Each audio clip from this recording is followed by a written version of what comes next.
तो chapter number 2 विविध प्रश्नावली क्लास 11 मैथ्स शुरू कर रहे हैं।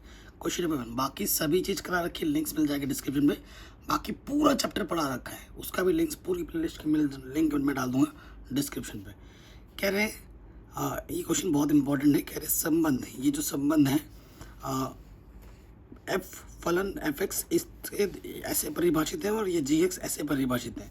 दर्शाइए कि एफ एक फलन है जबकि जी फलन नहीं है। ये चीज़ हमें दर्शानी है। तो बेटा संबंध हो फलन हो सब कुछ पढ़ा रखा है, बेसिक्स मैंने एकदम मक्खन की तरह समझा रखा है। ये चैप्टर क्लास 11th में भी ज़रूरी है, क्लास 12th में फिर आएगा तो बहुत ज़रूरी हो जाता है। ठीक है, तो एनसीईआरटी को रखते हैं साइड, क्वेश्चन पे आ जाते हैं। ठीक बेटा, सो क्वेश्चन प्रॉपर वे में लिखेंगे। ठीक है, सबसे पहले लिखेंगे बेटा दिया है, जो दिया है हम वो लिखेंगे। नंबर 1 क्वेश्चन हमारे पास है, दिया है। ठीक है, हमें क्या दे रखा है बेटा, हमें दे रखा है, सबसे पहले बात करते हैं एफ एक्स की बात कर लो जो दे रखा है। ये चीज़ समझो, इसका मतलब क्या होता है। देखो एक्स स्क्वायर आपको तब लेना है जब एक्स का मान 0 या 0 से बड़ा होगा, 3 या 3 से छोटा होगा। ठीक है, और 3x आपको तब लेना है जब x का मान 3 या 3 से बड़ा होगा और 10 या 10 से छोटा होगा। तो पहले एफ एक्स की बात ही कर लेते हैं। देखो जो इनपुट होते हैं x के, जो मान हम रखते हैं वो हमारे प्रांत होते हैं, और जो वैल्यू निकल के आती है वो हमारा परिसर होता है। ठीक है, x के मान जब देखो बेटा 0 होगा या 0 से बड़ा होगा, ठीक है, 3 तक ही लेना है। तो एफ एक्स आपका क्या है बेटा, तो एफ एक्स आपका एक्स फंक्शन आपको एक्स स्क्वायर लेना है। तो इस हिसाब से देख लो बेटा, मान तो बहुत सारे आएंगे। अब देखो बेटा अंडरस्टूड करना। देखो अगर x का मान मैं 1 रखूँगा, x का मान 1 रखूँगा तो f1 है ना, 1 का स्क्वायर मुझे क्या देगा, 1 देगा। तो यहाँ पर ये नॉर्मली x है, ये नॉर्मली y है जिसे हम fx बोल रहे हैं। ठीक है, इसके बीच में संबंध लग रहा है। ओके बेटा, तो हमने जब 1 रखा है x, अरे भाई 1 रख दे, 0 भी रखना है ना। अगर x के जगह पर 0 रखोगे, ठीक है, तो f0 का मान क्या होगा, 0 का स्क्वायर तुम्हें क्या देगा, 0 देगा। तो 0 रखने पे तुम्हें 0 मिला। ठीक है, अब फटाफट कैलकुलेट कर लो, 1 रखने पे तुम्हें क्या मिला, 1। 2 रखोगे, 2 का वर्ग कितना हो जाएगा बेटा, 4। ठीक है, 3 रखोगे, 3 का वर्ग कितना हो जाएगा बेटा, 9। ठीक है, इतनी चीज़ आ गई। अब यहाँ देखो, इसका भी देख लो, यदि x के मान, बेटा डिटेल में करवा रहा हूँ, x के मान 3 या 3 से बड़ा हो, ठीक है, तो फलन हमें ये लेना है, x का मान 3 से बड़ा है ना, 4, 5, 6, 7, 8, 9, 10 तक लेना है ना, 10 तक। तो हमारे पास एफ एक्स क्या होगा बेटा, तो हमारे पास एफ एक्स हमें लेना है 3x के बराबर। ठीक, ये चीज़ लेनी है। अब आप खुद देखो बेटा, 2 चीज़ जो डिस्टर्ब कर सकती है वो है 3, क्योंकि 3 इसके पास भी है और फलन मेरा ये था, 3 इसके पास है, फलन मेरा ये है। तो पहले चीज़ ये देखो, x का मान अगर 3 लेंगे, यदि x का मान मैं 3 लेता हूँ तो यहाँ रखना पड़ेगा f3। देख लो क्या आता है, क्योंकि एक इनपुट अगर 2 आउटपुट देगा, जैसे ये यहाँ पे भी 3 है, फलन तो एक ही एफ एक्स ही है ये। अगर एक इनपुट 2 आउटपुट देता है तो फलन नहीं होता है, और इसी चीज़ में ही हमें डाउट है, बाकी तो सब अलग अलग ही दे रहे हैं। ठीक है, सेम इनपुट डबल आउटपुट नहीं दे सकता, तो वो फलन नहीं होता। 3 एक्स की जगह पर 3 रखेंगे, 3 3 9, इसने भी 9 दिया था और इसके 3 ने भी 9 दिया है। ठीक है, तो 3 तो भैया 9 ही दे रहा है। ठीक, अब देखो बेटा, बाकी तुम 4 रखोगे,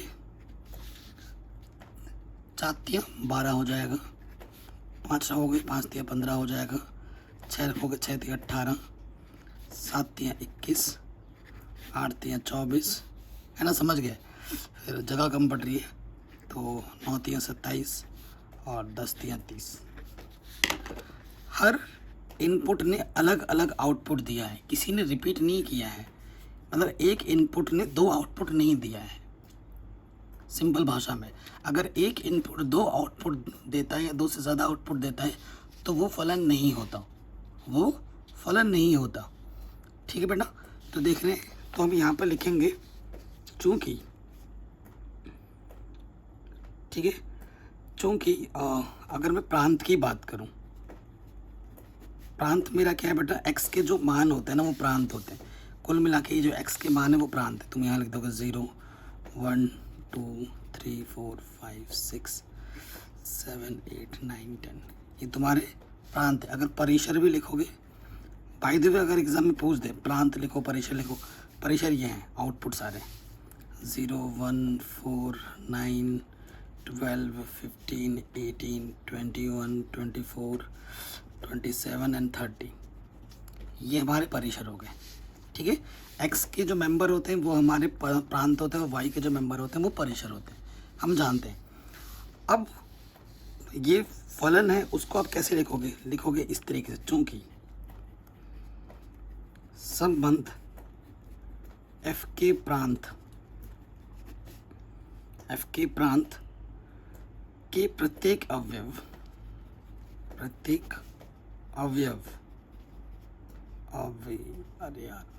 लिखना था, क्या लिख दिया, अवयव का सप्रांत में एक अद्वितीय प्रतिबिंब विद्यमान है, इसलिए f एक संबंध है। ठीक है, यह लिख दोगे। अब दूसरे वाले पार्ट में आ जाओ, इसके gx की बात करेंगे हम। ठीक है, gx पुनः gx की बात कर लेते। gx में हमारे पास जो फलन चीज़ें दे रखी है ना बेटा, एक x² दे रखा है और x का मान यहाँ से बोल रहे हैं, ठीक, और 3x भी लेना है जब दो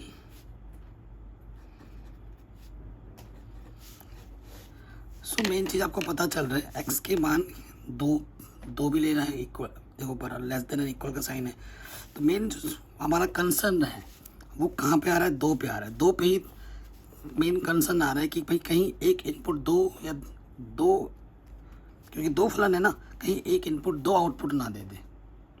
ठीक है, अगर दो आउटपुट देगा तो वो क्या नहीं होगा बेटा, वो आपका क्या नहीं होगा, फलन नहीं होगा।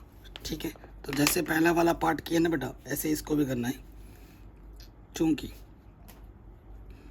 यदि x का मान यहाँ से 0 1 2, तो हमें gx लेना है x² के बराबर।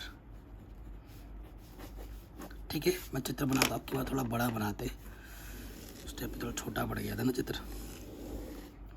ओके, अब आप खुद देखो, जब आप 0 लोगे, यहाँ रखोगे 0 रखोगे तो 0 का वर्ग क्या होगा, 0, मैं यहीं पे लिख देता हूँ प्रॉपर। 1 लोगे, 1 का वर्ग 1 हो जाएगा, 2 लोगे, 2 का वर्ग 4 हो जाएगा। ठीक है, अब यहाँ देखो, यदि x का मान 2 या 2 से बड़ा होता है 10 तक, 2 3 4 5 6 7 8 10, ठीक है, तो 2 इसके पास भी था, 2 इसके पास भी था, 2 पे पुनः, तो हमारे पास fx क्या होगा, तो fx हमारे पास 3x के बराबर है। यदि 2 पे ही देख लेते पहले, यदि x बराबर 2, तो f2 निकालेंगे, तो f2 हो जाएगा 3 × 2 यानी कि आ जाएगा 6। अब बेटा ये 2 देखो 4 दे रहा था और ये 2 हमें क्या दे रहा है, 6 दे रहा है, और ये gx ही है, f नहीं लिख सके, इसे g लिखना पड़ेगा, gx दे रखा है, ये gx दे रखा है। ठीक है, तो देखो एक ही इनपुट दो अलग अलग आउटपुट दे रहे हैं। ठीक है, चूंकि प्रांत 2 के 2 प्रतिबिंब हैं, दो प्रतिबिंब हैं, चूँकि आप लिख सकते हो G2 आपका 4 दे रहे और G2 आपका 6 दे रहे, अतः G एक फलन नहीं है। ठीक है, दो या दो से ज़्यादा अगर आउटपुट देते हैं, सेम इनपुट है, दो या दो से ज़्यादा अलग अलग आउटपुट दे रहे हैं, तो ये आपका फलन नहीं होगा। ठीक है बेटा, आराम से बन गया, पहला क्वेश्चन हमारा डिटेल में बन गया। ओके, चलिए नेक्स्ट क्वेश्चन पे आते हैं, बहुत आसान है। कह रहे हैं यदि f(x) बराबर x² हो तो इनके मान आपको ज्ञात करना है। भाई इससे आसान क्वेश्चन और कुछ नहीं हो सकता, बहुत ही आसान क्वेश्चन है, बहुत ही ज़्यादा। तो क्वेश्चन नंबर 2 पे आ जाओ। क्या दे रखा है बेटा? यदि f(x) बराबर x² है, ठीक है, तो हमें मान ज्ञात करना है f(1.1), f(1) और 1.1 माइनस के 1। इसका मतलब है x की जगह पर आपको 1.1 रखना है और x की जगह पर आपको 1 रख के घटा देना है। तो 1.1 का स्क्वायर, फिर x की जगह पे 1 का स्क्वायर, और 1.1 में से 1 माइनस करोगे तो आ जाएगा 0.1। 11 कितना होता है? 121.2 स्थान के बाद x, एक का वर्ग एक ही होता है, घटाएंगे तो यह आ जाएगा 0.21 और यहाँ है 0.1।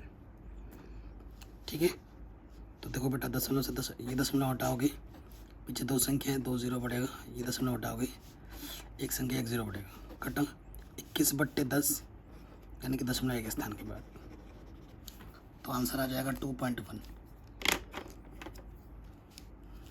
ठीक, कोई दिक्कत नहीं, कोई परेशानी नहीं। अगले क्वेश्चन में आ जाओ, इम्पोर्टेंट है। ठीक है, कह रहे हैं ये तीसरा क्वेश्चन है ना, फलन का प्रांत ज्ञात कीजिए। इस फलन का हमें प्रांत ज्ञात करना है, प्रांत की बात हो रही है। ओके, क्वेश्चन नंबर कौन सा है बेटा? ये तीसरा है। सो देखो दिया है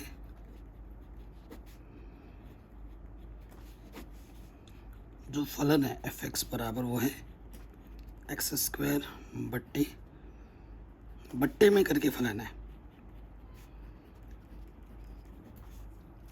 तो ये परिमेय फलन है। ये कौन सा फलन है बेटा? ये है हमारा परिमेय फलन।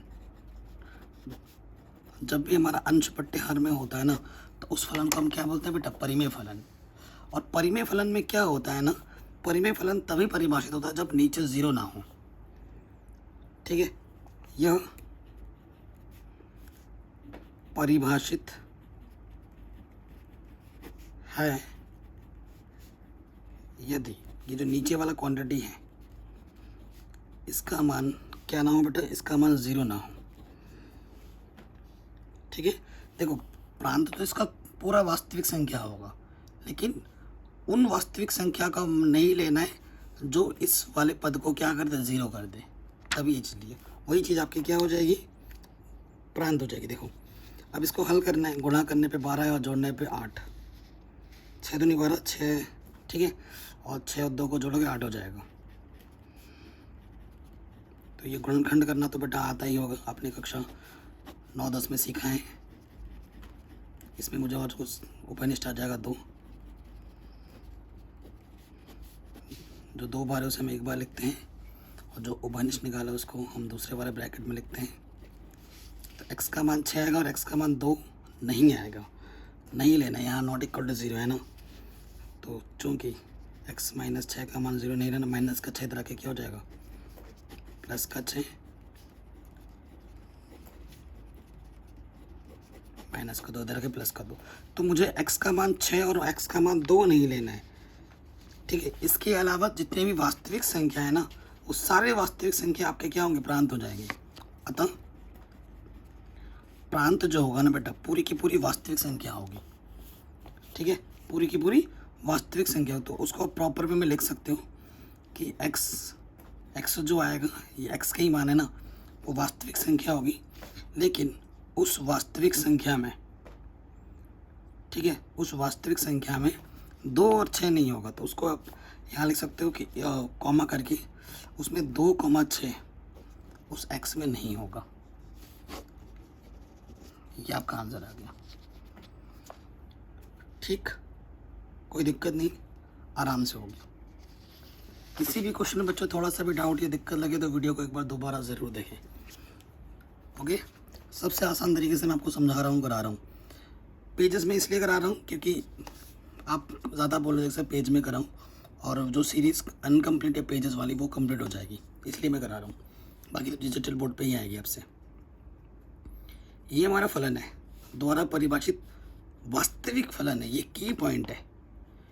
कैसा फलन है? वास्तविक फलन है, बहुत ज़्यादा इंपॉर्टेंट है। एफ का प्रांत और परिसर ज्ञात कीजिए। आप ऐसे क्वेश्चन पहले भी कर चुके हैं। फलन को क्या बोला गया बेटा? वास्तविक बोला गया। तो उस चीज़ का आपको विशेष ध्यान देना है। तो देखिए बेटा, क्वेश्चन नंबर 4 है ये हमारा, ठीक दिया है। क्या दे रखा है बेटा? जो फलन दे रखा है वो कुछ ऐसा फलन दे रखा है।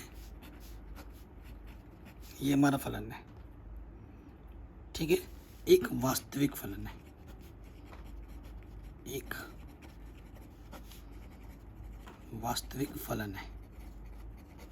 जो इनपुट होता है बेटा x के, जो मान हम रखते हैं वो हमारा प्रांत होता है, और जो मान निकल के आता है वो हमारा क्या होता है? परिसर होता है, ठीक है।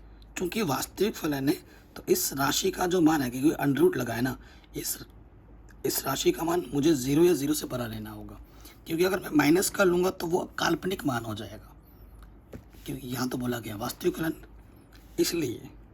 इसलिए जो ये अंदर बैठा है ना, इसका मान या तो मुझे 0 लेना पड़ेगा या 0 से हमेशा बड़ा लेना पड़ेगा। दोनों तरफ एक जोड़ देंगे तो माइनस का 1 रख के क्या हो जाएगा? प्लस का 1। एक्स का मान 1 या 1 से बड़ा है। एक्स का मान जो मुझे लेना है वो 1 या 1 से बड़ा लेना है, तो यानी कि प्रांत क्या हो जाएगा बेटा? ठीक है, एक ये चीज़ है ना, तो क्लोज इंटरवल 1 से बड़ा की तरफ जा रहा है, यानी कि इन्फिनिटी, और इन्फिनिटी अनंत की ओर जा रहा है, और अनंत होता है, अनंत पता नहीं, यहाँ पर लगाएंगे हम ओपन इंटरवल, अनंत के लिए ओपन इंटरवल लगता है, ठीक है। सो देखो, चीज़ हम जो कैलकुलेट करेंगे 1 और इन्फिनिटी के लिए हम देखना चाहते हैं, ठीक है। ये तो x के मान हुए, इनपुट हुआ ना, जो इनपुट होता है वो प्रांत होता है, ठीक। अब ये जो मान निकल के आएगा वो हमारा परिसर देता है, यदि, क्योंकि इसके पास एक है, क्लोज इंटरवल है ना, यदि x का मान तुम 1 लोगे, यहाँ रखना है आपको fx, यानी कि यहाँ रखना पड़ेगा f1, 1 - 1 यानी कि 0 का वर्गमूल क्या होता है? 0, ठीक है। अब मान तो बढ़ता जाएगा, 1 है, 2 है, 3 है, कुछ भी चलता जाएगा, तो इतने मान रख के तो नहीं देख सकते। अब रखेंगे इन्फिनिटी पर, इन्फिनिटी पे भी देख लो, ठीक। एफ इन्फिनिटी पे क्या हो जाएगा बेटा? इन्फिनिटी -1 इन्फिनिटी होता है, और इन्फिनिटी का वर्गमूल इन्फिनिटी होता है, ठीक है। तो 0 एग्जैक्टली मान दे रहा है, तो परिसर क्या हो जाएगा? परिसर जो होगा बेटा 0 उसके पास है, इन्फिनिटी नहीं है, तो परिसर ये हो जाएगा। इससे आसान क्वेश्चन नहीं मिलेगा, इससे आसान तरीके से और समझा नहीं सकता कोई भी। तो ये भी आपका आराम से बन गया, ठीक है बच्चों। Question number 4 is done. Now moving to the next question, question number 5। ये इस वीडियो को क्लास 12th वाले बच्चे भी देख सकते हैं, फ़ायदा ही होगा, नुकसान कुछ नहीं होगा। अगले क्वेश्चन में आ जाओ। मॉडुलस फंक्शन है, द्वारा परिभाषित वास्तविक फलन f का प्रांत और परिसर ज्ञात कीजिए। प्रांत और परिसर निकालने के लिए एग्जाम में क्वेश्चन तो आएगा ही आएगा, इसे कोई शरत, कोई ताकत नहीं रोक सकती, ठीक है। सो देखो बेटा,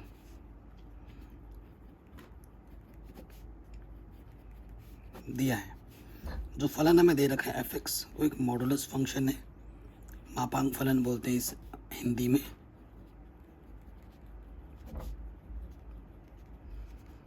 एक मापांक फलन है, और साथ ही साथ क्या बोला गया? वास्तविक फलन बोला गया,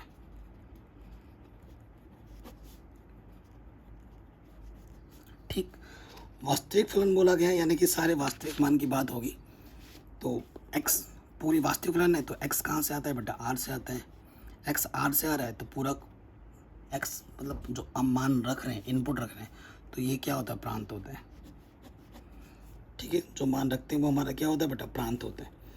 सो प्रांत क्या हो जाएगा मेरे पास भाई, इससे आसान क्वेश्चन और क्या ही होगा। प्रांत मेरे पास हो जाएगा वास्तविक संख्या, पूरे की पूरी वास्तविक संख्या, सारे मान रख सकता हूँ मैं। ठीक है, वास्तविक संख्या यानी कि r। ठीक, कोई दिक्कत नहीं है। और परिसर क्या आएगा, देखो वास्तविक संख्या के पास तो ऋणात्मक संख्या भी है, कुछ भी हो सकता है, लेकिन ये मापांक फलन का खासियत होता है कि भाई तुम अंदर नेगेटिव का भी होगा तो बाहर आके क्या हो जाएगा, पॉजिटिव। तो परिसर क्या होगा, सोचने वाली बात है, लेकिन बहुत ही आसान है। परिसर है, परिसार नहीं। ठीक है, कुछ भी मान है, अंदर तुम x की जगह पर -2 रख दो तो अंदर हो जाएगा -3, लेकिन बाहर लिखेंगे हम +3 जब इस चिन्ह को हटाएंगे। ठीक है ना, तो परिसर जो होगा हमारे पास सभी धनात्मक वास्तविक संख्याओं का समुच्चय बोलो तो बढ़िया रहेगा। जैसे आप ऐसे लिख सकते हो r+, सारी वास्तविक संख्या होंगी लेकिन प्लस वाली होंगी। ये आपका आंसर आ जाएगा, इतना आसान क्वेश्चन था। ठीक, नेक्स्ट क्वेश्चन में आते हैं बेटा। प्रांत परिसर वाले बहुत सारे क्वेश्चन हैं। मान लीजिए ये फलन है, देखो ये x फिर कोऑर्डिनेट के स्थान पर है, ये y कोऑर्डिनेट के स्थान पर है। x कहाँ से आ रहा है, वास्तविक संख्या से आ रहा है। r से r में एक फलन है, f का परिसर निर्धारित कीजिए कि f का परिसर क्या होगा। प्रांत की बात तो नहीं कर रहा, लेकिन प्रांत तो आपका वास्तविक संख्या है, इसमें बोल ही दिया है। परिसर क्या होगा वो आपसे पूछा है। शानदार क्वेश्चन है और इजी भी है। देखो बेटा, इजी तभी लगेगा जब आपका कॉन्सेप्ट स्ट्रांग होगा, सीधी सी बात है। अगर आप क्वेश्चन से रट रहे हो कि भाई सर के वीडियो देख लूँगा और ऐसा आएगा तो मैं ऐसा एग्जाम में कर दूंगा, तो बेटा सही हो, पास हो जाओगे। लेकिन इससे अगर इधर उधर कर दिया, अगर आपका नॉलेज नहीं बनेगा, तो आप जो जेई एग्ज़ाम, IIT जेई का एग्ज़ाम होता है वो सब कुछ नहीं दे पाओगे, क्योंकि आपका बेस मजबूत नहीं है। और मैं सिर्फ NCERT नहीं कराता, मैं आपके बेसिक्स भी बनाता हूँ, और बेसिक्स के लिए मैं पहले अलग से वीडियो बनाता हूँ, फिर उसके बाद क्वेश्चंस कराता हूँ। ठीक है ना। तो देखो बेटा, दिया है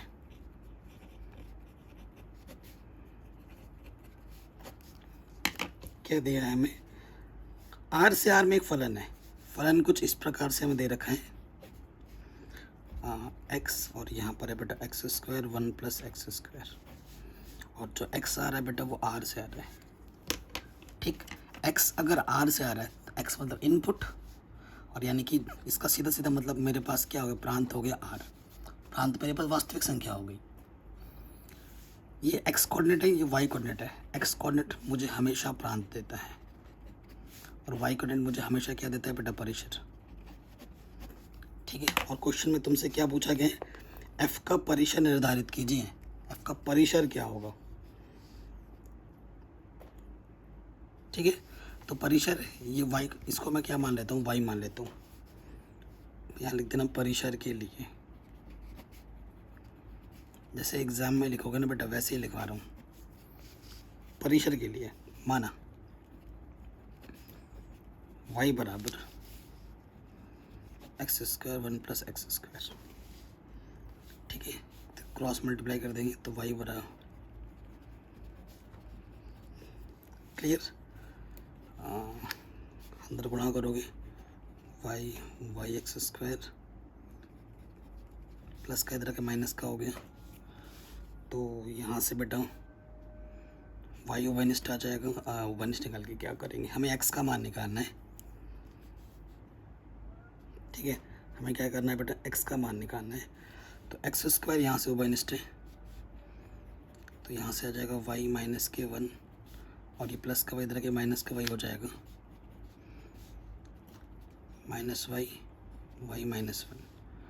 ठीक है, तो अगर मैं माइनस ओवनिस्ट निकाल लूँ यहाँ से नीचे से, तो इसको मैं लिख सकता हूँ 1 माइनस का y, यहाँ से माइनस ओवनिस्ट निकला, माइनस से माइनस ये कट गया, तो एक्स स्क्वायर, अगर एक्स का मान निकालना चाहूँ तो अंडर रूट में ले लूँगा। वैसे तो प्लस माइनस होता है तो मैंने सिर्फ प्लस में ही लेना है, ठीक है। ये एक्स का मान आ गया, ठीक। ऐसा मैंने क्यों किया? आप कहोगे सर आपने ये सब क्यों कर दिया?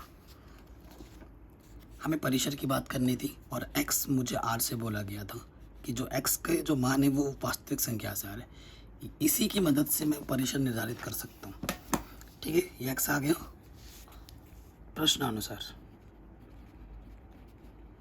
प्रश्नानुसार x बेटा कहाँ से आ रहा है? r से आ रहा है। ये x के मान है।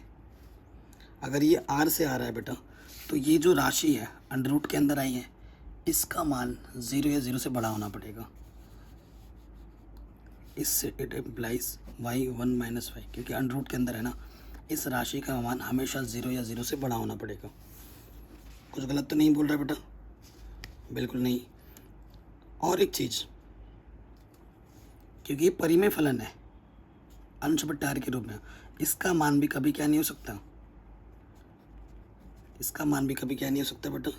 0 नहीं हो सकता। यानी कि y का मान कभी भी क्या नहीं हो सकता? 1 नहीं हो सकता, ठीक है।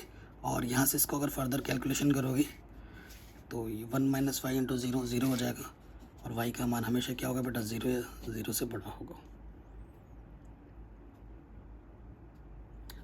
तो y का जो मान आएगा वो 0 या 0 से बड़ा होगा, लेकिन उसके पास क्या नहीं होगा बेटा? 1 नहीं होगा।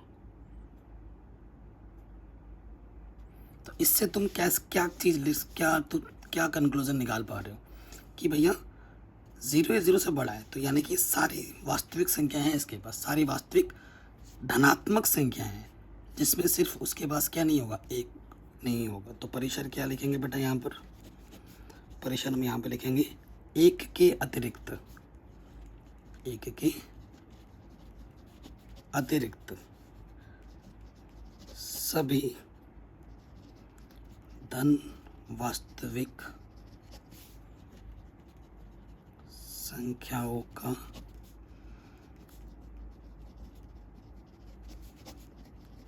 समुच्चय। ये हो जाएगा हमारा परिसर। शानदार क्वेश्चन था, आराम से बन गया, ठीक है बेटा, कोई दिक्कत नहीं। चलिए नेक्स्ट क्वेश्चन पे आते हैं। कह रहे मान लीजिए, आता ही नहीं कभी एग्जाम में, लेकिन इतना आसान क्वेश्चन है ना। मान लीजिए कि f और g दोनों फलन r से r में जा रहे हैं। f(x) आपका ये है और g(x) आपका ये है, द्वारा परिभाषित फलन है। आपको f प्लस जी, f माइनस जी, f अपॉन जी ज्ञात करना है, ठीक है। और अगर ये वीडियो आप 2023 में देख रहे हैं तो आपके सिलेबस से ये टॉपिक हटा दिया गया, यानी कि 7वां क्वेश्चन आपके सिलेबस में नहीं है इस साल। लेकिन फ्यूचर वाले बच्चे तो देखेंगे ही, तो उनके लिए तो मुझे बनाना पड़ेगा, और आप भी देखोगे तो आपका फ़ायदा ही होगा, कॉन्सेप्ट बढ़ेगा, घटेगा नहीं। देखो 7वां क्वेश्चन है, दिया है। सबसे मेन चीज़ पता है क्या है? फलन को हम जोड़ पा रहे हैं, घटा पा रहे हैं, क्योंकि हमें जो दोनों फलन दे रखे हैं f और g, वो r से r में जा रहे हैं। सेम टू सेम टाइप के फलन है, तभी इनको जोड़ पाओगे, घटा पाओगे, भाग कर पाओगे, अदरवाइज तुम नहीं कर पाते, ठीक। ये चीज़ बहुत ज़रूरी है। ओके बच्चों, दिया है जो f(x) हमारे पास है बेटा, वो है क्वेश्चन में x प्लस 1, और जो हमारे पास g(x) है वो हमारे पास है 2x माइनस 3, ठीक। f(x) क्यों लिखा? क्योंकि ये x के फॉर्म में फलन है। g(x) क्यों लिखा? क्योंकि ये gx के फॉर्म, x के रूप में फलन है। आपको पहले क्या ज्ञात करना है? f प्लस जी। तो ये f है, ये g है बेटा। इससे आसान क्वेश्चन और क्या ही होगा? x और x 3x और 1 माइनस 3 माइनस का 2, पहला आंसर। फिर निकालना आपको f माइनस जी, है कि नहीं? f है x प्लस 1 2x माइनस 3, तो माइनस माइनस प्लस, और माइनस का 2x प्लस का x, माइनस का x हो जाएगा, माइनस का 3, ये प्लस का हो जाएगा, ये प्लस के 4, ठीक। जोड़ना घटा रहे हैं यार, इससे आसान क्या होगा? अब आपको निकालना है नेक्स्ट f अपॉन जी। ये थोड़ा सा शानदार है, ठीक है। एफ अपॉन जी को प्रॉपर अगर लिखना भी जाओ तो एफ एक्स अपॉन जी एक्स लिख सकते हो। एफ आपका क्या है बेटा, एक्स प्लस वन, जी एक्स आपका क्या है 2x माइनस 3। ठीक है, ये है। बट ये कैसा हो गया, ये आपका हो गया परिमेय फलन। तो जब परिमेय फलन आता है हमें एक चीज़ मेंशन करनी होती है कि भैया हर का मान कभी ज़ीरो नहीं हो सकता है। यहाँ 2x माइनस 3 का मान कभी ज़ीरो नहीं हो सकता, तो माइनस का 3 उधर जाके हो जाएगा प्लस का 3, और बट गुणे में इधर के बट्टे में हो जाएगा। यानी कि x का मान तुम कभी भी इस क्वेश्चन में 3/2 नहीं ले सकते। ठीक, ये मेंशन करना होगा तुम्हें। आराम से हो गया, क्लियर, आराम से हो गया। अगले क्वेश्चन में आ जाओ बेटा। क्या बोल रहे हैं, मान लीजिए ये फलन है, ठीक है, z से z पूर्णांक से पूर्णांक में फलन है। एफ एक्स हमें ये दे रखा है ए एक्स प्लस बी द्वारा परिभाषित एक फलन है जहाँ ए और बी कोई पूर्णांक है। ए और बी को निर्धारित कीजिए। ए और बी क्या होंगे वो आपको बताना है। अच्छा, क्वेश्चन देख के तुम्हें थोड़ा अजीब लगा होगा लेकिन बहुत इजी सा क्वेश्चन है। 8वां क्वेश्चन है। सबसे पहले देखो बेटा क्या दिया है। क्वेश्चन में लिखा है माना, लेकिन हमारे लिए दो दिया है। क्या दिया है बेटा, एफ जो फलन है वो ऑर्डर्ड पेयर के फॉर्म में दे रखा है। 1 1 2 3 दे रहा है, 0 हमें माइनस के 1 दे रहे हैं, -1 मुझे माइनस के 3 दे रहे हैं, और z से z ये सारे पूर्णांक ही दिख रहे हैं। z से z में दे रखा है, ठीक है। और क्या दे रखा है कि जो एफ एक्स है वो हमारा ए एक्स प्लस बी है। तो यहाँ पे ये जो अननोन है ना ए और बी, इसके मान हमें ज्ञात करने हैं। इसका मतलब क्या होता है, एफ है ना, ये भी एफ ही है। एक्स की जगह पर 1 रखने पे फलन का मान मुझे 1 मिल रहा है। एक्स की जगह 2 रखने पर फलन का मान मुझे 3 मिल रहा है। एक्स की जगह पर 0 रखने पर फलन का मान मुझे -1 मिल रहा है, और एक्स की जगह पर -1 रखने पर फलन का मान मुझे -3 मिल रहा है। ठीक है भाई, ये चल क्यों नहीं रहा है। यदि एक्स का मान मैं 1 रखूँगा, रखो यहाँ पर f1, ठीक है। सो बेटा ए और बी में अगर दो समीकरण मिल जाए, f1 का मान मेरे पास क्या है 1 है, चूँकि f1 मेरे को क्या दे रहा है 1 यहाँ से, तो यहाँ से a प्लस बी 1 आ गया, पहला समीकरण। ठीक है, पुनः यदि x बराबर क्या रख दूँ, मैं 2 रख दूँ, तो यहाँ पे रखूँगा x की जगह पे 2 रखूँगा। f2 का मान क्या है बेटा, f2 का मान है मेरे पास है 3, तो यहाँ आ जाएगा 3। समीकरण नंबर 2। अब समीकरण 1 और 2 को हल करोगे ए और बी के मान आ जाएंगे, है ना। तो यहाँ लिख देंगे समीकरण 1 व 2 से। तो ये पहला समीकरण है 2a प्लस बी बराबर 3, और फिर है a प्लस बी बराबर 1। समान चिन्ह घटाने पर चिन्ह बदलता नीचे का, 2 में से 1 घटाएंगे a, 3 में से 1 घटाएंगे 2, तो a का मान आ जाएगा 2। चूँकि a प्लस बी बराबर 1 है, a का मान 2 है, तो प्लस का 2 उधर जाके क्या हो जाएगा माइनस का 2, तो b का मान आ जाएगा -1। तो a का मान 2 होगा और b का मान -1 होगा। आप अपना मान चेक कर सकते हैं एनसीईआरटी के पीछे दिए हुए आंसर से। ये आपका आंसर आ जाएगा बेटा। इतना इजी क्वेश्चन था, ठीक, ये भी बन गया। नेक्स्ट क्वेश्चन में आ जाओ। 9th कह रहे हैं आर ऑर्डर्ड पेयर है, ये ए से बी में एक ऐसा संबंध है कि ए और बी कहाँ से आ रहे हैं, एन से, यानी कि नेचुरल नंबर से आ रहे हैं, और ए बी स्क्वायर के बराबर है। द्वारा परिभाषित एन से एन में एक संबंध आर है। क्या निम्नलिखित कथन सत्य है। इन कथनों के बारे में हमें जांच करनी है, ठीक है। एक एक कथन चेक करते हैं। तो बेटा प्रॉपर वे में हम लिखेंगे। क्वेश्चन नंबर ये बेटा हमारा कौन सा है, 9th, ठीक। दिया है जो हमें संबंध दे रखा आर बराबर वो हम लिख लेते हैं प्रॉपर ए कॉमा बी, और जहाँ ए और बी कहाँ से आ रहे हैं बेटा, नेचुरल नंबर से आ रहे हैं, और ए किसके बराबर दे रखा है, बी स्क्वायर के बराबर दे रखा है। एन से एन में एक संबंध है। पहली चीज़ की हमें जांच करनी है ए कॉमा ए क्या आर में है, इस संबंध को जस्टिफाई कर रहा है, और सभी जो ए हैं वो एन से आ रहे हैं। ठीक है, तो देखो हमारे पास आर क्या है, देखो ए की जगह पर क्या है बेटा, बी स्क्वायर, तो रख देते हैं यहाँ पर बी स्क्वायर कॉमा बी। ठीक है, और बी कहाँ से आ रहा है, एन से आ रहा है। तो ये हमारे पास संबंध दे रखा है।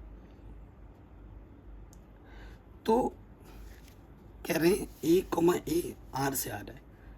ठीक, ए कॉमा ए आर से आ रहा है। तो देखो क्या ये चीज़ सत्य है, मतलब यहाँ पे भी जो चीज़ होगा यहाँ पे भी वही चीज़ होना चाहिए। तो ये सत्य तुम तभी बोलोगे जब हर बार सत्य होगा। देखो बेटा, यदि अगर मैं नेचुरल नंबर 1 ले लूँ, एन की जगह पर 1 लूँ, तो अगर ए मेरे पास 1 है, ठीक, मतलब यहाँ पर भी अगर 1 होता तो यहाँ पर भी 1 होना चाहिए। ए अगर मैं 1 लेता हूँ, इट इम्प्लाइज, देखो यहाँ पर मेरा बी स्क्वायर है ना, तो 1 का स्क्वायर होगा और यहाँ 1 रखूँगा, तो दोनों तरफ 1,1 आ जाएगा। सही है, दोनों तरफ सेम आया। अगर मैं यदि n बराबर सिर्फ 2 ही ले लूँ, x क्यों लिख दिया, n लिखना है, 2 ले लूँ अगर n का मान, देखो अगर हाँ सत्य तभी लिखोगे जब तुम हर बार सत्य होगा। अगर सपोज करो 1 करोड़ बार हाँ होगा और एक बार ना आ गया ना, तो उसे ना बोला जाएगा। ठीक है, तो देखो बेटा तुम यहाँ रखो 2 का स्क्वायर 2, यहाँ 4 आ जाएगा, और इधर 2, क्या यहाँ पर और यहाँ पर बराबर है, नहीं है बराबर, तो सत्य नहीं है। ये जो कथन है वो बेटा सत्य नहीं है। ठीक, तुम ये लिख दोगे, कोई दिक्कत नहीं है। सेकंड वाले पार्ट पे आ जाओ। ए कॉमा बी आर से आ रहा है और B comma A B R से होगा, तो बेटा ये कथन क्या है तुम्हारा, तो ये भी सत्य नहीं है। ठीक है, ये भी सत्य नहीं है। आर जो हमें दे रखा है वो ए कॉमा बी, ओ ए और बी आ रहे एन से। ठीक है, और क्वेश्चन में बोल रखा है जो ए है वो बी स्क्वायर के बराबर है। ठीक है, तो हमसे ये बोला जा रहा है कि यदि ए कॉमा बी इस आर में है तो बी कॉमा ए आर में है। ठीक है, तो ये सिर्फ 1 पार्ट के लिए होगा। ठीक है, ये सिर्फ 1 पार्ट के लिए होगा। आपको देखो बेटा एक्चुअली ये क्या चीज़ है, एक्चुअली ए की जगह पे तुम जब बी स्क्वायर रखोगे तो ये बी स्क्वायर कॉमा बी है ना। तो मैं तुम्हें किसी भी चीज़ के लिए मना करना है तो आपको बाय एग्जाम्पल मना करना है। सपोज करो मैंने यहाँ 1,2 ले लिया, अगर 1,2 आर में है, ठीक, 1,2 में आर में है, तो एक्चुअल ये लिखोगे कैसे, इसको लिखोगे 2 का स्क्वायर। देखो ए जो है वो बी स्क्वायर के बराबर है, तो ये होगा 2 स्क्वायर और बी की जगह पे बी रहेगा, यानी कि ये क्या है बेटा 4,2 है। ठीक, अब तुम 2,1 देखो, अगर 2,1 आर में लोगे तो क्या होगा, ए जो होता है वो बी स्क्वायर के बराबर होता है ना। ए जो है वो बी स्क्वायर के बराबर है, ए वाला पार्ट, तो बी यहाँ पर 1 है तो 1 का स्क्वायर, और ये तो 1 ही रहेगा, बी की जगह पे तो बी रहेगा, और इसको जब खोलोगे तो 1,1 आ रहा है। क्या ये चीज़ आर में है, आप खुद देखो बेटा, ये चीज़ और ये चीज़ बराबर आ रही है, बराबर की बात करनी है ना क्वेश्चन में। अगर ये चीज़ और ये चीज़ बराबर दिखानी है, कहाँ बराबर है, तो यहाँ लिख दोगे समीकरण 1 व 2 से ए कॉमा बी, ठीक है, ए कॉमा बी अगर आर में है तो बी कॉमा ई आर में नहीं होगा। ठीक है, ये भी मना हो जाएगा।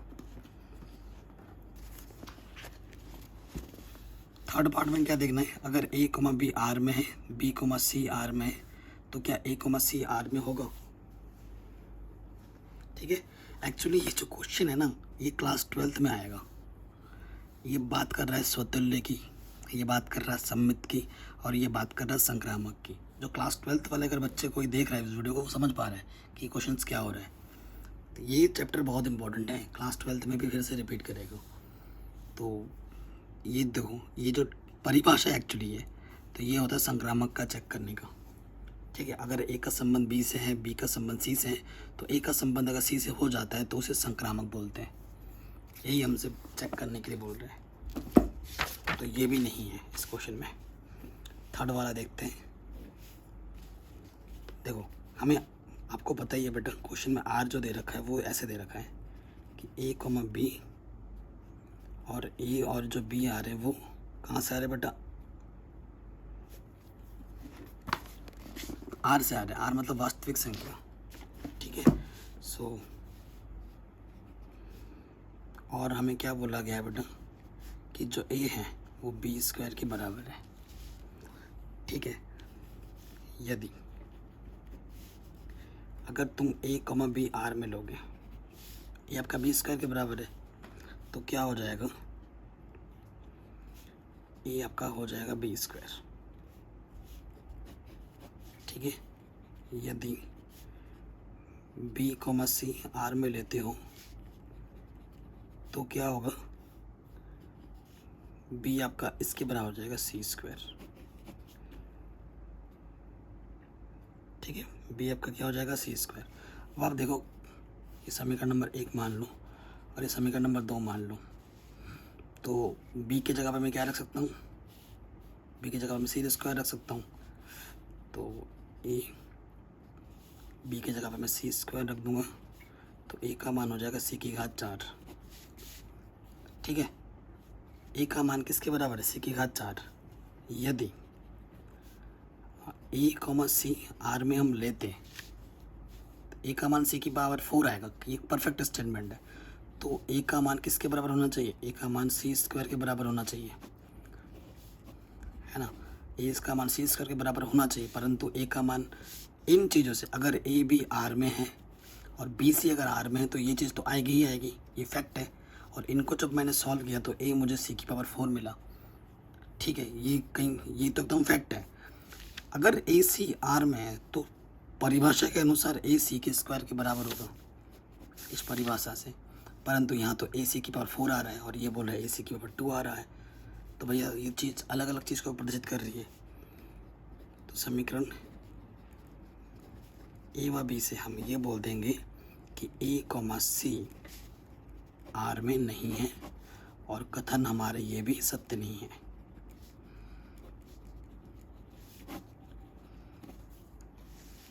ये हमारा आंसर हो जाएगा।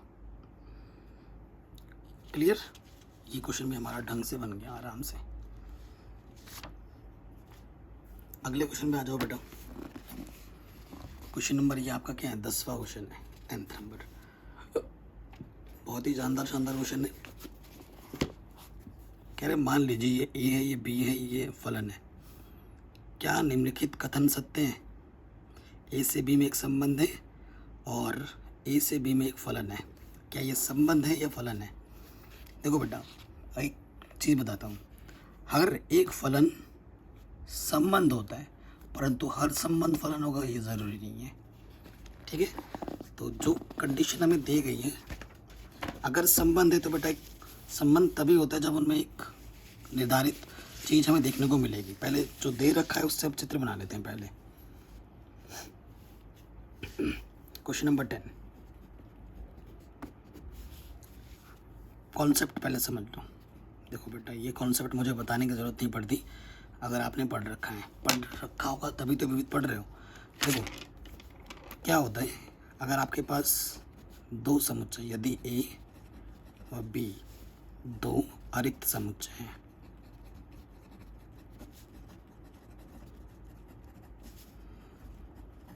ठीक है, तो जो संबंध होता है हमेशा आर, ये जो संबंध होगा वो हमेशा ए और बी के कार्तीय गुणन का उपसमुच्चय होगा। सीधी सी बात है, आर क्या है हमारे पास? संबंध। ठीक है, चलो अब क्वेश्चन पे आ जाओ। ये हमारा कॉन्सेप्ट था, छोटा सा बात, अगर आपको कोई आप भूल गए तो आपको याद आ गया होगा फिर से। ये हमें चीज़ दे रखी है, ठीक। क्वेश्चन पे आते हैं। हाँ, दिया है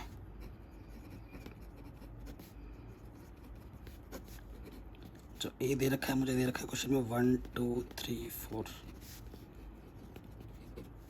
और जो क्वेश्चन में बी दे रखा है वो दे रखा है 1 5 9 11 15 16।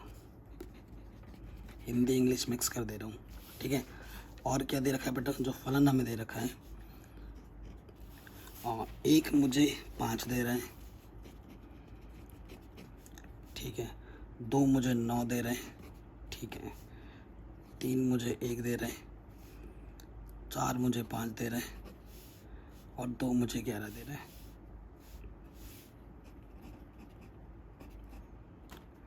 जो पढ़ने वाला बच्चा है उसको अभी पता लग चुका है कि भैया मामला गड़बड़ लग रहा है कुछ, ठीक है।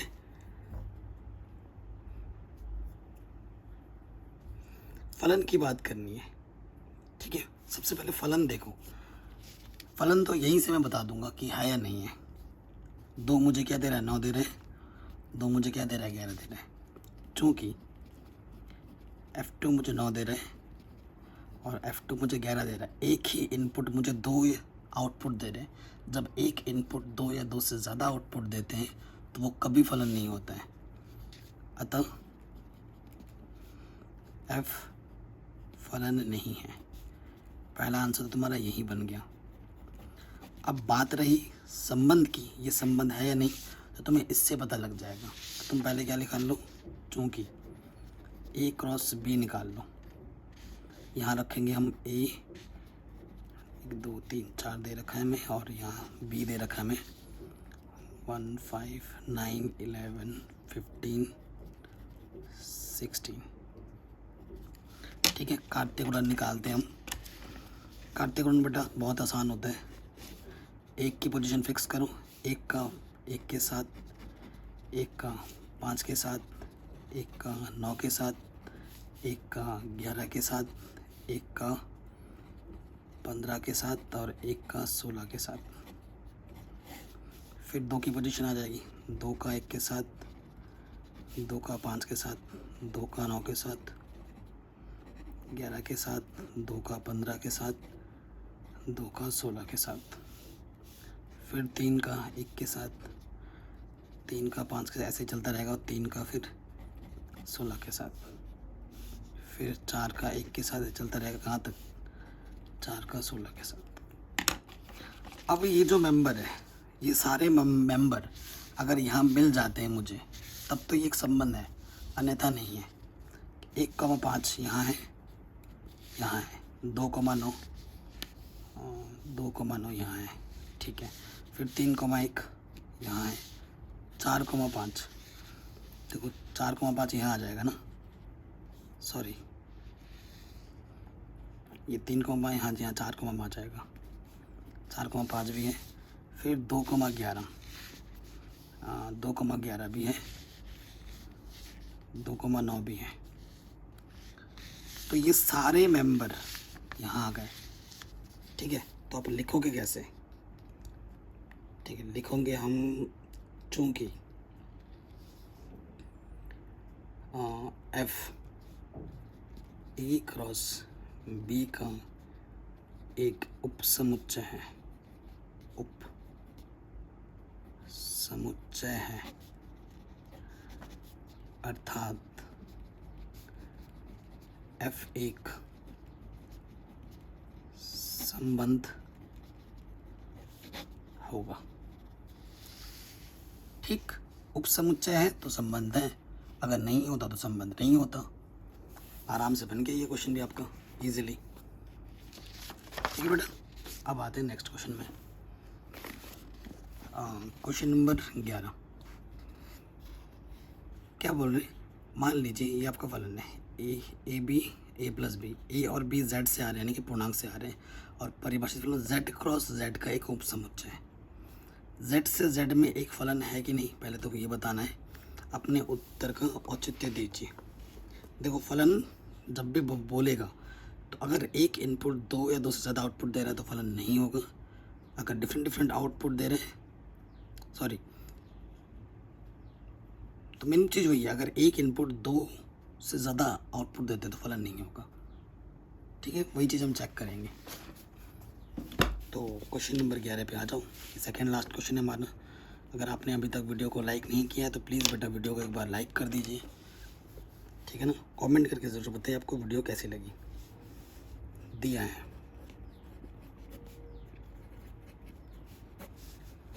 एफ, क्या दे रखा है बेटा, ए बी, और यहाँ दे रखा है ए प्लस बी, ठीक है। और ए और बी कहाँ से आ रहे हैं, जेड से आ रहे हैं, यानी कि जेड क्या होता है बेटा, पूर्णांक है, परिभाषित एक फलन है, ठीक है। ठीक है, फलन अगर वो तुम्हें मना करना है तो मैं बाय एग्जाम्पल देके मना करना होगा, ठीक है। अगर कोई भी एग्जाम्पल लूँ जो मना कर देता है, देखो पहला एग्जाम्पल ले रहा हूँ, यदि ए और बी जेड से आ रहे, पूर्णांक ले सकते हैं ना। मैंने क्या लिया, यदि ए का मान मैं 2 लेता हूँ और बी का मान मैं 6 लेता हूँ, देखो ये इनपुट है और ये आउटपुट है, ठीक है। ये इनपुट है और ये आउटपुट है। आउटपुट मेरा है ए प्लस बी और इनपुट है मेरा ए गुणा बी। 2 छंग 12, ठीक है, यानी कि 12 रखने पे मुझे क्या मिलेगा, इनको जोड़ना है, 2 + 6 मुझे 8 मिलेगा, ठीक है। यानी कि F12 मुझे क्या दे रहा है, 8 दे रहा है। तो ऐसे में लिख सकते हैं इसको, और एक तरीके से लिखा जा सकता है कि जो 12 और 8 है वो F में है, समीकरण 1, ठीक है। 12 है ना, तो 12 को मैं और कैसे लिख सकता हूँ, 3 × 12। फिर से देखो बेटा, यदि ए को मैंने 3 ले लिया और मैंने बी को 4 ले लिया, ठीक है। अब की बार मैं फिर से 12 बना रहा हूँ, लेकिन ए को 3 लिया और बी को मैंने 4 लिया है, होगा तो 12 ही। तो इन यहाँ तो जोड़ना होता है, 3 और 4, तो ये 7 आ गया। अरे भाई, एक ही इनपुट 2 अलग अलग आउटपुट दे रहे हैं, तो ये फलन नहीं होगा।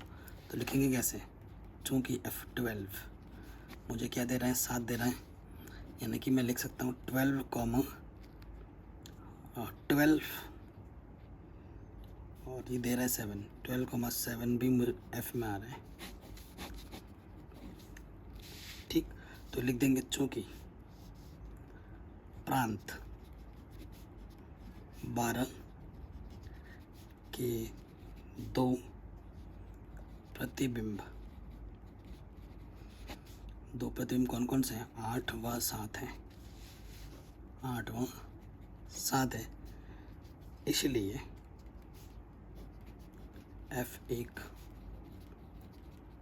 फलन नहीं होगा। ये हमारा आंसर आ जाएगा, कोई दिक्कत नहीं, कोई परेशानी नहीं। नेक्स्ट क्वेश्चन में आ जाओ। कह रहे हैं, मान लीजिए ये आपका ए है और जो फलन जा रहा है ए से एन में जा रहा है, और जो Fn बराबर n का महत्तम अभाज्य गुणक द्वारा परिभाषित है, ठीक है। F का परिसर ज्ञात कीजिए, ठीक है, F का परिसर ज्ञात कीजिए। ओके, परिसर ज्ञात करना है हमें। तो ये हमारा लास्ट क्वेश्चन है बेटा। थोड़ा सा अजीब लग रहा होगा, लेकिन थोड़ा सा क्वेश्चन को ध्यान से पढ़ना है तो आराम से आपका हो जाएगा। क्वेश्चन नंबर 12 है ये आपका। क्या दे रखा है हमें, समुच्चय दे रखा है, ठीक है। तो दिया है ए बराबर दे रखा है 9, 10, 11, 12 और 13। जो फलन जा रहा है बेटा, फलन जो F है वो ए से एन में जा रहा है, ठीक है, ए से एन में जा रहा है। और इस तरीके से परिभाषित किया गया है कि जो फलन है ना बेटा एन, जो आपको दे रखा है, एन का आपका महत्तम अभाज्य गुणक लेना है, ठीक है। एन का आपको क्या लेना है बेटा, महत्तम अभाज्य गुणनखंड लेना है।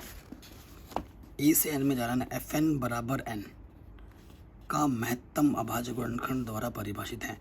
एफ का परिचर ज्ञात कीजिए, मतलब ये चीज़ दे रखा है ना, इसको गुणनखंड करेंगे और इसका महत्तम वाला पार्ट लेना है हमें, ठीक है, महत्तम गुणज वाला। तो एफ एन, ये एफ एन के बराबर है, ठीक है। इसे बंद कर देंगे। क्या बोला गया है कि ये जो एफ एन है, एन का महत्तम अभाज्य गुणक है, इस तरीके से परिभाषित किया गया है, ठीक। सो देखो, अगर मैं जो हमें ए दे रखा है ना, 9, 10, 11, 12 और 13 महत्तम गुणक लेना है, तो मैं 9 को मैं कैसे लिख सकता हूँ, 9 को मैं लिख सकता हूँ 3 गुणा 3, 10 को लिख सकता हूँ मैं 2 गुणा 5 या 5 गुणा 2, एक ही बात है। 11 एकम 11, तो सिंपल 11 ही रखो, मैं 11 एकम 11। 12 को लिख सकता हूँ मैं 3 गुणा 4, या फिर अच्छा तोड़ के लिखना है ना अभाज्य गुणनखंड के रूप में, तो 4 को लिख सकता हूँ मैं 2 गुणा 2, 4 या 12 ना 3। 13 को लिख सकता हूँ मैं 13 गुणा 1, ठीक है। तो महत्तम इसमें 3, इसमें 5, इसमें 11, ठीक है, ये चीज़ हो गई। अब देखो, ये 9 की जगह ये एन बराबर 9 रखने पर तो F9 महत्तम पूर्णांक कौन सा है इसमें, 3 गुणा 3 में 3 ही हुआ। एन की जगह पर तुम 10 रखोगे तो F10 तुम्हें क्या देगा बेटा, F10 तुम्हें देगा 5 महत्तम गुणज। और एन अगर 11 लोगे तो 11, तो महत्तम गुणांक 11 ही है। F11 तुम्हें 11 देगा। फिर एन की जगह पर तुम 12 रखोगे तो 12 का अधिकतम गुणज क्या है बेटा, F12 का तो 3 है। और एन की जगह पर 13 का क्या है बेटा, महत्तम गुणज 13 है। हमें क्या निकालना था बेटा, हमें निकालना था परिसर। परिसर क्या होता है, आउटपुट। परिसर क्या होता है, सिंपल लैंग्वेज में ये इनपुट है, ये आउटपुट है, ठीक है, इनपुट। और ये हमारा क्या है, आउटपुट। आउटपुट क्या होता है बेटा, परिसर। सिंपल लैंग्वेज में इनपुट क्या होता है आपका, प्रांत, ठीक है। अगर आपसे प्रांत भी पूछता तो भी आप बता सकते थे, हमसे तो पूछा परिसर, तो परिसर हो जाएगा 3, 5, 11, 3 एक बार आ चुका है तो एक ही बार लिखेंगे, 13, रिपीट नहीं करना है, ये हमारा आंसर हो जाएगा। और अगर आपसे प्रांत पूछता, प्रांत होता है 9, 10, 11, 12, 13, ठीक, ये हमारा आंसर आ गया। कोई दिक्कत, कोई परेशानी नहीं है। तो ये सारे क्वेश्चंस हमने आराम से कर लिए हैं, ठीक है। और इसके बाद का जो चैप्टर नंबर 3 है वो मैंने ऑलरेडी करा रखा है। चैप्टर नंबर 3, 4, 5, 6, 7 ऑलरेडी करा रखे हैं। लिंक्स मिल जाएगी डिस्क्रिप्शन में, पूरा प्लेलिस्ट के लिंक्स मैं डाल दूँगा डिस्क्रिप्शन में, ताकि आपको कोई दिक्कत तकलीफ ना हो।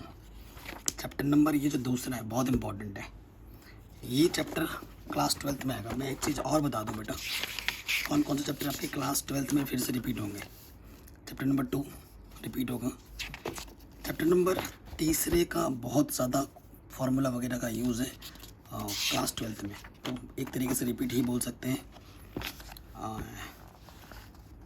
ये चैप्टर नंबर 6 रिपीट होगा, ठीक। एंड उसके बाद चैप्टर नंबर 10वां रिपीट होगा, ठीक है। एंड चैप्टर नंबर 13 रिपीट होगा फिर से, जो आपको क्लास 12th में देखने को मिलेंगे। एंड प्रायिकता फिर से रिपीट होगा। बाकी कोई चैप्टर आपका रिपीट नहीं होगा। तो इस तरीके से आपको अपनी प्रिपरेशन करनी चाहिए।